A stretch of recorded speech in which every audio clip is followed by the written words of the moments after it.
My name is Daniel O'Sullivan. All I know is journalism. Ever since I created my own school newspaper at the age of 12, all I've wanted to do is find out about the interesting things in life and share them with others.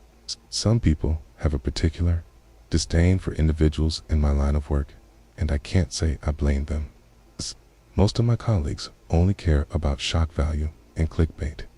They'll do anything and say anything to create a good story.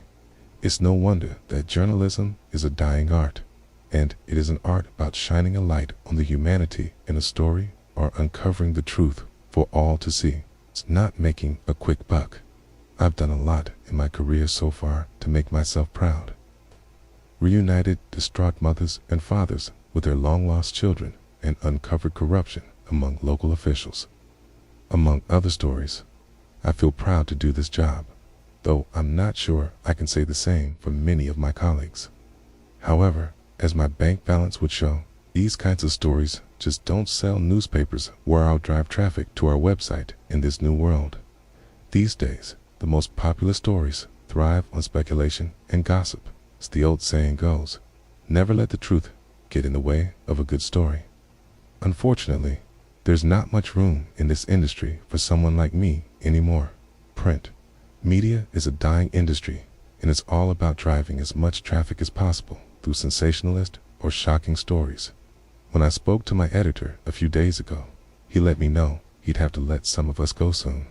The paper wasn't making enough money, and he had to trim the fat, as he so delicately put it. He said that when it came to making the decision, he had to go with the staff members generating the most traffic and interest. He didn't outright tell me, but I knew I was toward the bottom of that list as it stood. I've just got a mortgage with my wife, Sarah.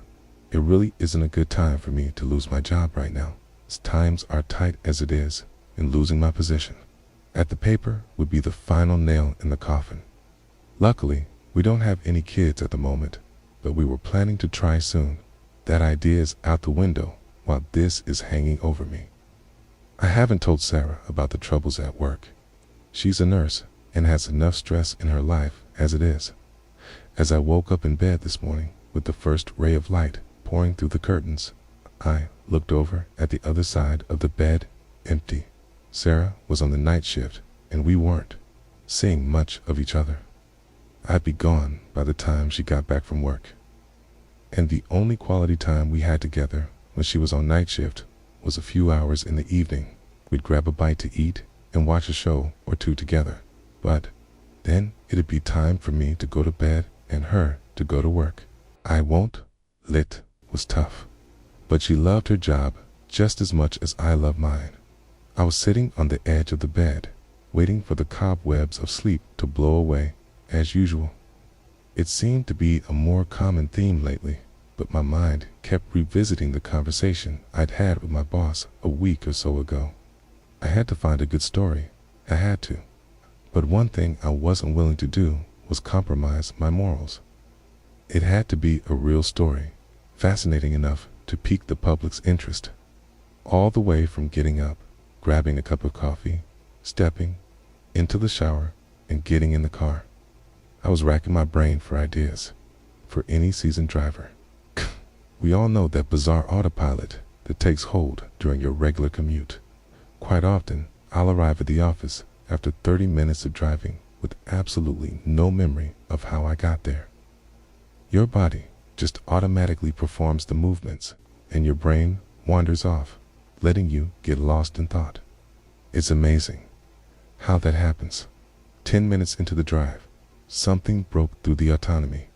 I like to stay connected to local happenings, which makes sense considering my line of work. I like to know what's going on in my local area. It's nice to feel part of a community, so I was taking the same turn I take every day.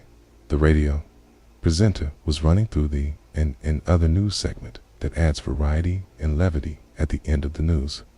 Normally, it's inconsequential things, like Mrs. Jones found her missing cat up a tree 2 miles away, or little Bobby found a coin in the yard worth thousands of dollars. Things that pique your interest but don't have real depth. But this story captured my attention in full. And in other news today, the radio presenter said with their buttery smooth voice. If you're still looking for a holiday destination this summer, why not a lighthouse? Only this lighthouse has a checkered past. The Surway Isle Lighthouse has been in disrepair for the past decade or two since closing. It was the scene of an unexplained disappearance of 3 lighthouse keepers in the early 1900s, presumed to have perished in a heavy storm. Since then, it has been bought and renovated into a summer home for rent. So, if you'd like to stay for a week or two at a place with history and character and solitude from your hectic life, why not give it a try? The Lighthouse has been available for weekend and weekly stays since the start of the year. Unexplained disappearance was the phrase that caught my attention. This had all the markings of a great story mystery, intrigue, and a unique setting. It wasn't every day you heard about a lighthouse, especially one in such a remote location. Although I wanted to do some research beforehand on the background, I decided then and there that I had to try to stay there. It felt like fate had handed me this news story as if I was being given one last chance to save my career. And if it didn't lead anywhere, at least I'd have had a vacation for once. It had been years since for the last 15 minutes of my journey. Everything else faded into nothing all. My previous thoughts and worries about my job and future. My mind kept wandering back to the lighthouse. What happened to the 3 lighthouse keepers? Is there anything nefarious involved, or was it just an unfortunate accident? Was there any evidence left to suggest what happened to them? These questions swirled around my head constantly. I almost became an obsession. This could be the perfect story I'd been waiting for. As I arrived at the office building, I was almost in a trance. I could think of nothing else. I even forgot my coffee in the queue folder of my car. I tapped my pass onto the card reader by the front door, nodded a greeting to the security guard, and climbed the single flight of stairs to my office. Luckily, hardly any of my colleagues were in today. No doubt the pessimistic announcement from my boss had sent similar shockwaves through them as it did me. I'm sure they were out and about, looking for the perfect story to save their jobs. I sat down at my desk and logged in. As always, one of my favorite pictures greeted me as my wallpaper Sarah and me on our wedding day. I didn't want to let her down. I had to make this work. With a brief moment to reflect, I opened my web browser and got to work. Surway Isle Lighthouse was the first search term I tried, but I was only greeted with geographic entries in the news story broadcast earlier, according to an online encyclopedia. The lighthouse was located on a remote island 20 miles off the coast. The closest coastal town was 80 miles from me, so I faced a 100-mile trip. Not too bad on the face of things. I noticed a few other key facts. It was constructed in 1903 and had a rudimentary set of railway tracks originally intended to provide provisions for the crew and fuel for the light in the tower. As I scrolled further down, I found an entry called 1908 Crew Disappearance, which would hopefully tell me everything I needed to know. The lighthouse had been manned by 3 men, James Russell, Thomas Blake, and William Callahan. There was an abnormally fierce storm one night, and a passing passenger ship noted in its log that the light wasn't operational. It had to dock at a nearby town to continue its journey once the storm had passed. Once the storm cleared, a few days later, a rescue boat was launched to Surway Isle to investigate the cause. Upon disembarking, it was found that the entrance gate to the main compound and the main door were both closed. In addition, the beds were unmade. The clock on the kitchen wall had stopped. The table was set for a meal that had never been eaten, and several chairs were toppled over after a lengthy investigation by the rescue crew. No sign was found of the missing lighthouse keepers. A later investigation by the police also drew no leads. Their disappearance was eventually ruled as accidental deaths due to being blown over the cliffs or drowning, despite no bodies being found. The lighthouse was closed for a year or two while investigations were carried out, but once they ended, a new crew was installed, and that was that.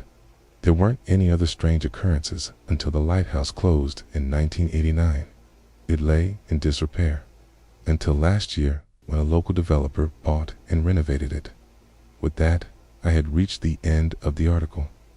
I clicked back to the search and selected the site for the news story, scanning down the page. Luckily, they included a link to book a stay there. As the page opened, I must admit, they had done a great job with the renovation. There were numerous pictures showing the lighthouse inside and out. Each room had a perfect blend of modern comfort and preserved history. It was exactly the kind of place that could inspire a captivating piece, not just about its past, but about the experience of staying there. I clicked on the booking link, and to my surprise, there was a vacancy for the upcoming weekend. I hurriedly entered my details and reserved a 3-night stay. The anticipation and excitement began to build, overshadowing my previous worries. This was my chance to find a story that could not only save my job, but reignite my passion for journalism. The next few days passed in a blur.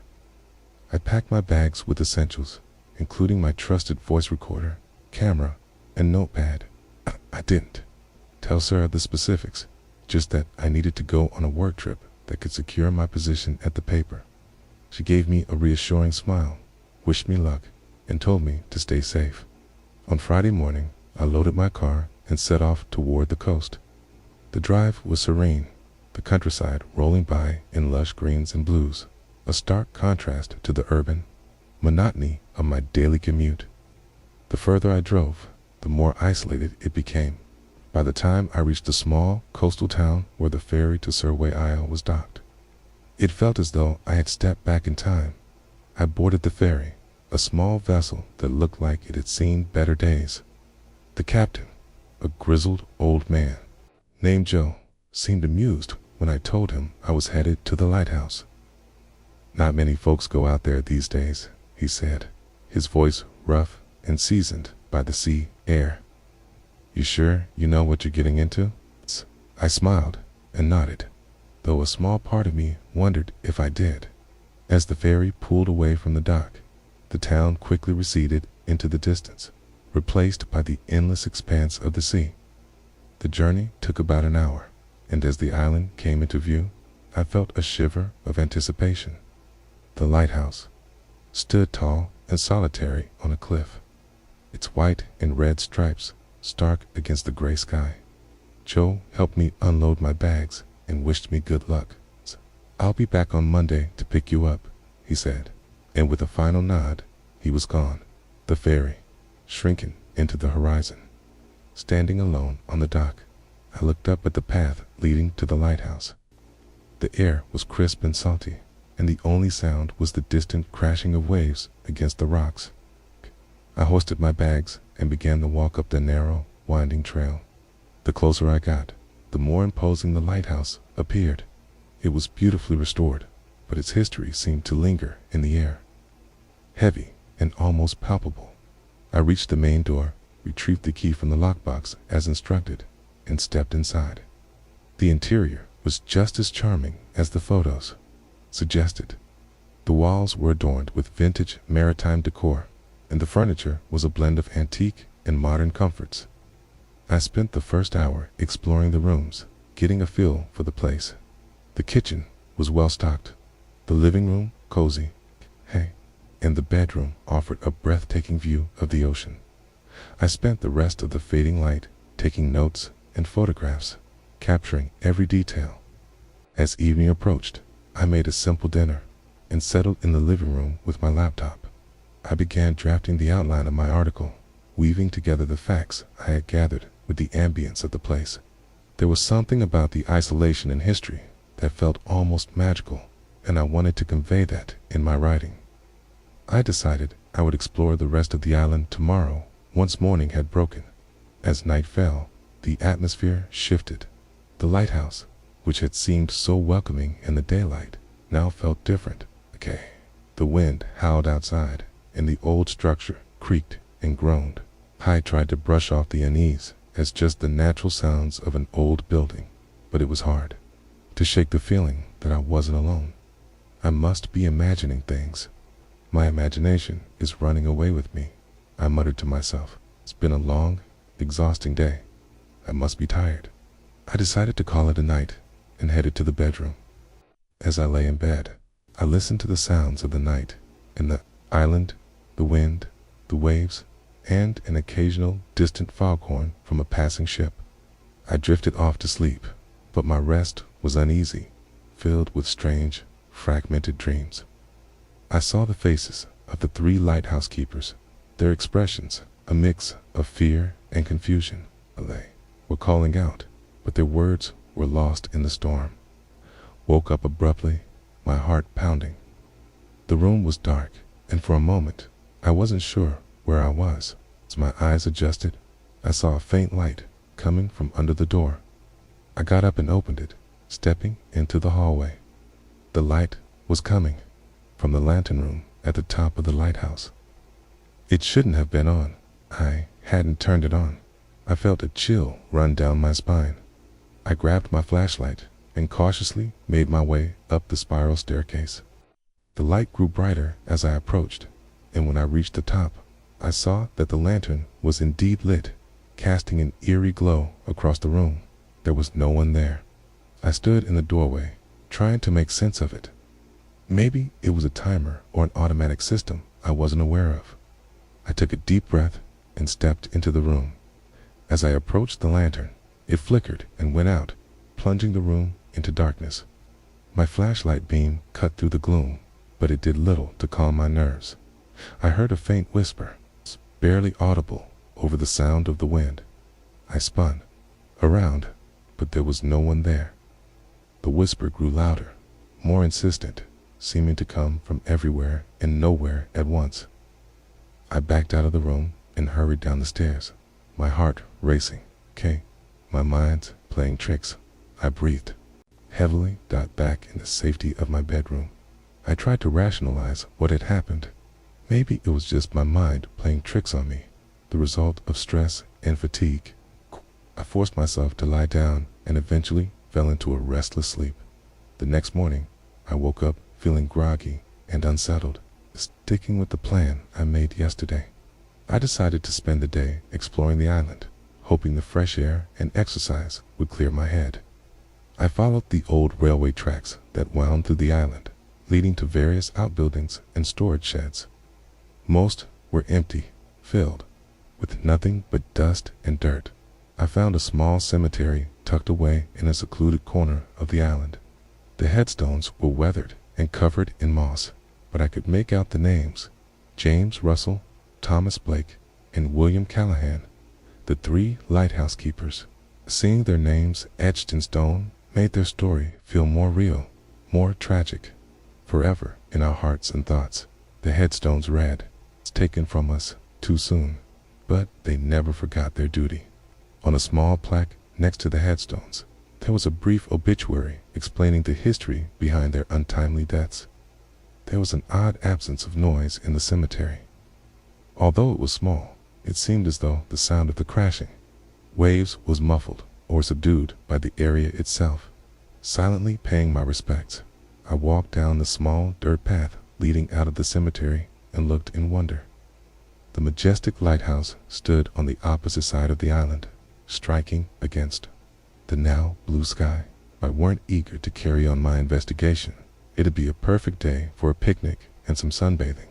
I'd already explored the lighthouse and its immediate surroundings, so I decided to take a rocky path leading down the northern side of the island toward the bottom of the chalky cliffs.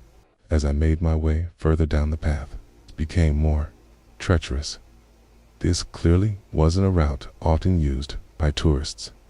Although I ensured my footing was sure and stable, my mind kept returning to thoughts of last night. Was it just my imagination? I was certain the lantern at the top of the lighthouse was on, and it definitely sounded like a whisper when the light disappeared. But when I woke up, it was as if nothing had happened.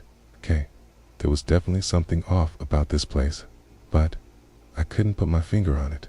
I was both dreading and looking forward to tonight in equal measure, after much longer than I expected. I reached the bottom of the cliffs. The way to the shore was blocked by jagged rocks. There was no way I was going to put my life in danger. It didn't look like there was anything of interest in the distance anyway. As I looked to my right, I spotted an alcove lined with rusted iron, presumably to prevent the entrance from collapsing. I peered inside. A short distance into the opening was a large, weathered sign with bright red writing. Warning, do not attempt to go any further. Cave, prone to collapse. My eyes adjusted to the light. I could see the way ahead was completely blocked by boulders. It wasn't surprising. I imagined the opening would have been exposed to waves in severe storms. Although my curiosity urged me to try clearing the rubble, self-preservation prevailed. I wouldn't be able to write the article if I were dead. So I decided to leave it be and returned up the rocky path toward the lighthouse. As the ground turned from red and brown to green, I looked toward the horizon. The azure blue from earlier had given way to a fierce red. The sun was beginning to disappear over the horizon. As I marveled at the beautiful colors, I saw worryingly dark gray storm clouds gathering in the distance. I'd have to call today's exploration to a close. I didn't want to be the next victim if a storm had indeed killed the 3 lighthouse keepers all those years ago. When I returned to the lighthouse, it was a subdued evening. It was light. Rain outside, but nothing world-ending. The soft pitter-patter against the window provided a relaxing backdrop for me to continue writing my article on the laptop, and eventually retired to the bedroom with a herbal tea to settle in with a good book. Without internet or a TV to pass the time passed surprisingly slowly. I'd been reading for what felt like hours when I glanced at the clock on the wall. It showed only 9:30. It had been an exhausting day, full of walking and exertion, so when my eyelids began to droop, I took it as a sign to call it a night. I had one more day to uncover any mysteries, if there were any, but I wasn't sure there was much else to explore on the island. It was small. Still, a splinter in my mind nagged that I had missed something, and so I gave in to sleep. I awoke to a crescendo of noise and light. Although I was relatively insulated in the bedroom, I could still see bright flashes of white light exploding from underneath the door. The sea was crashing loudly against the rocks, accompanied by the deep, guttural rumbling of a thunderstorm. Grabbing my phone as a flashlight in case I needed it, I gently pushed open the bedroom door. The display on my phone read 1:43 a.m. as each flash illuminated the living quarters below the tower. I could see something was amiss. Gone were the modern comforts and fittings from the refurbishment. Instead, it felt like I had gone back in time. The stylish dining table had been replaced by a rustic, splintered construction, and the comfortable seats were now basic wooden chairs. An earthy scent filled my nostrils. As I shone my flashlight onto the table, I saw 3 bowls of stew with loaves of bread and old-fashioned cutlery. My mouth hung open in astonishment. Was this a dream? I pinched myself, but nothing happened. This had to be real. I felt like I had gone back 100 years. I rushed up the spiral staircase to the lantern room at the top. Unlike the previous night, the lantern wasn't on, but it was easy to find my way due to the cacophony of light and sound from the storm. Looking out the windows surrounding the tower, all I could see was an explosion of froth, foam, and sea spray. Judging by the sound, the waves were battering the island with all their might. My eyes were drawn to 3 silhouettes standing at the top of the cliff, overlooking the ocean. My breath caught in my throat as I peered closer, trying to make out more details in the fleeting light provided by the storm's violent flashes. The figures stood motionless, their forms almost blending into the rugged landscape. They seemed to be looking directly at me, though I couldn't see their faces clearly. Although I couldn't make out their facial features, with each flash of light, I could see more details. Old-fashioned oilskin coats adorned their rugged bodies, and wiry beards hung heavily from their faces. I knew in my heart they were the ghosts of James Russell, Thomas Blake, and William Callahan, the doomed lighthouse keepers who disappeared all those years ago. Strangely, I didn't feel scared looking at them. They exuded profound sadness, almost melancholic. I didn't want to head outside due to the ferocity of the raging storm. But I continued watching in amazement from the tower. What do they want from me? Why are they here? I whispered to myself, my voice swallowed by the storm. The figures continued to stare up at me, motionless and silent. Then, almost in unison, they raised their arms and pointed down the cliffside. Their movements were slow, deliberate, as if showing me the way. After a brief moment, they dropped their arms back to their sides and began to march slowly along the cliff edge and down the path. The last I saw of them was their oilskin hats passing behind the cliff top and below. Although the pull of curiosity was almost irresistible, my brain overruled my heart. I'd be taking my life into my hands if I traversed that path in such a fierce storm. I didn't sleep a wink for the rest of the night. I stayed huddled at the top of the lighthouse, every minute wishing for the storm to pass and morning to break. After what seemed an eternity, the first light of dawn crept over the horizon, and the storm finally abated. Utterly exhausted, but driven by insatiable curiosity, I decided to follow the path the ghosts had taken without even eating.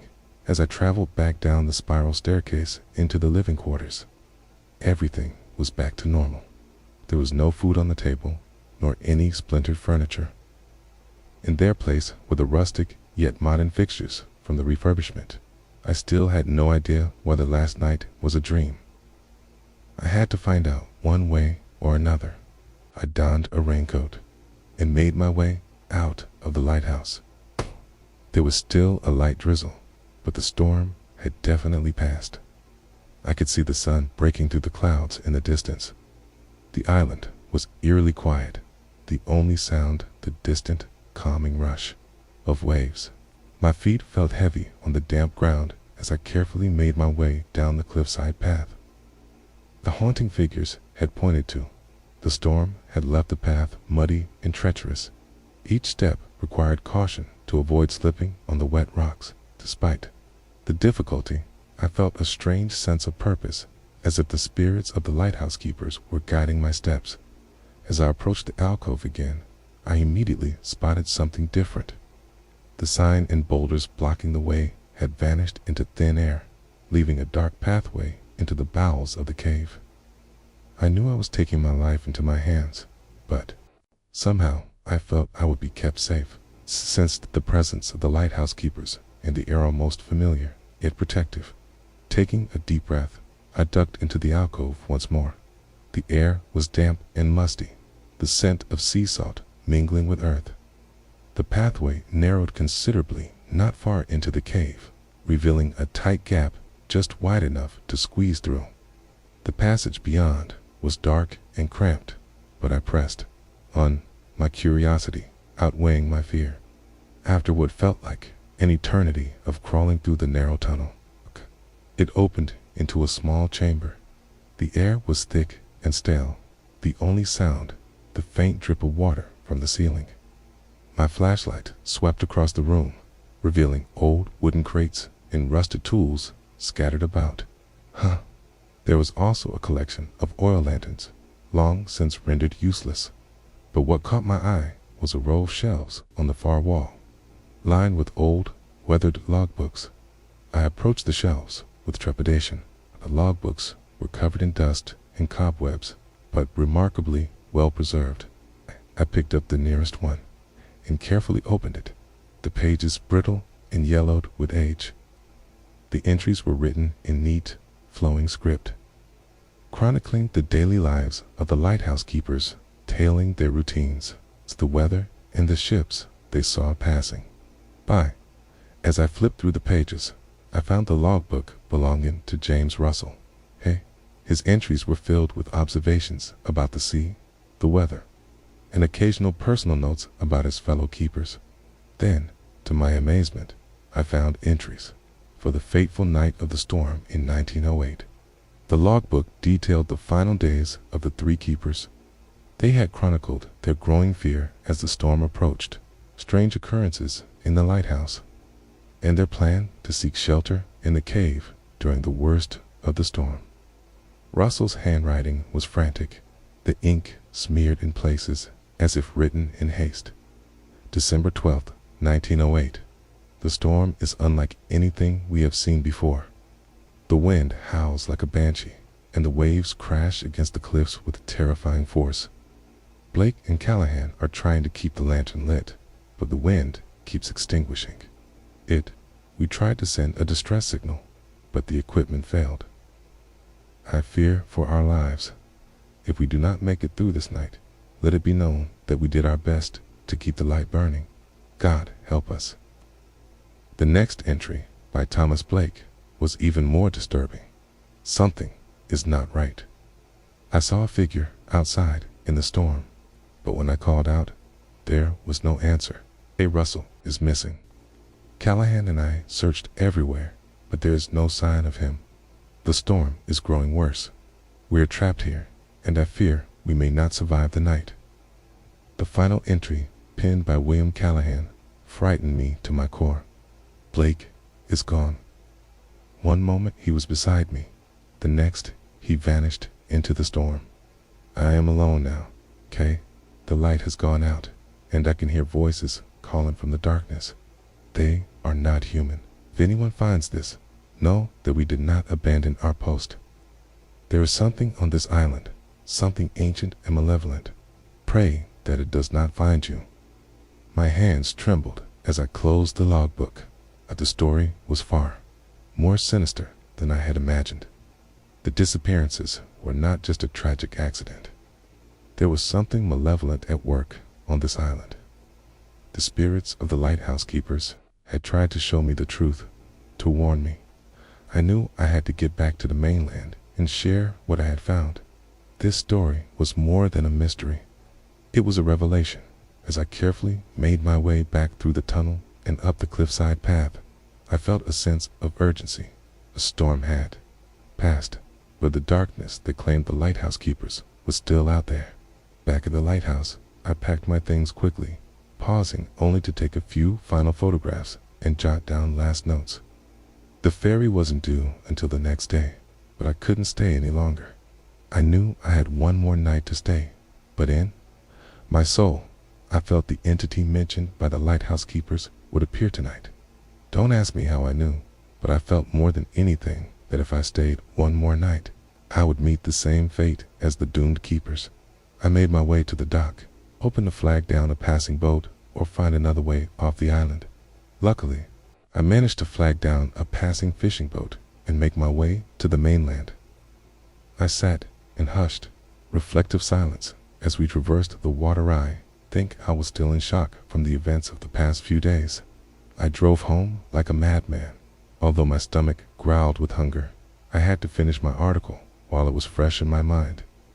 But almost more importantly, I had to ensure no one else could be a victim to the entity or being the lighthouse keepers spoke of.